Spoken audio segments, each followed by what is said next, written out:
sobrang daming tao.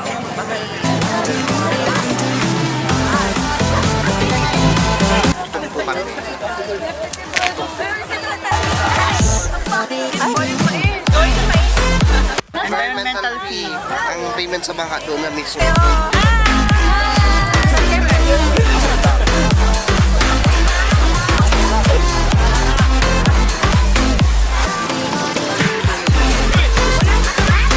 Reklamo pa sila, gawin ko to 10 piso. Eh naka-4 na beses na akong tapo na 5 piso. 20 na yun.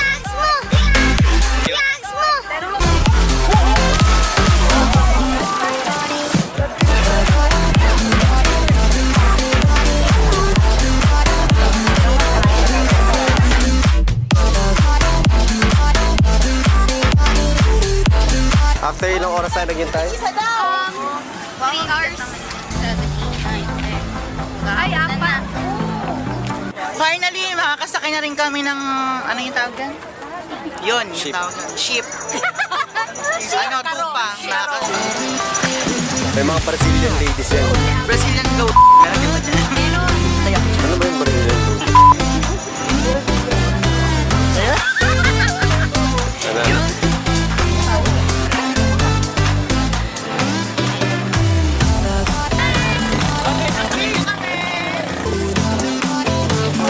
Ito po yung tinatawag na achievement, Mr. Joe. Pagkatapos ng 6 hours sa wakas, makakasakay na din tayo.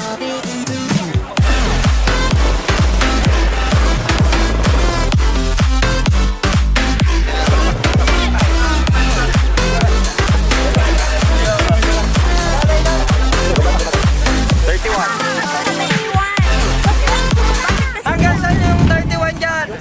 Sumingit na yung 18! Sumingit kasi Sumingit na yung 18! Wala pa, hindi pa nga kami nakapasok. Sumingit na kita 18. Ayun, nandun na yung iba eh. Ano yun? Baka may nakapasok na iba!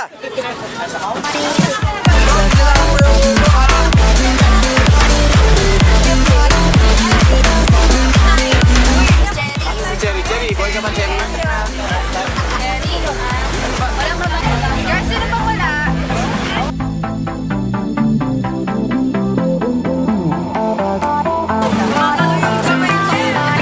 Hello! My God, experience daw. Nakarating po kami ng 6 a.m. at ngayon po ay mag-aalas 12 na. So, 6 hours po kami naghintay na makasakay po ng bangka. Mukha na po kami nag-swimming, dalang itim na po namin. Umulan, umaraw, umulan, umaraw, umulan, umaraw. Hindi pa po kami nagsuswimming. Ayan, Crisanto na kami. Hindi na kami Hindi ko alam kung makakarating kami ng buwan.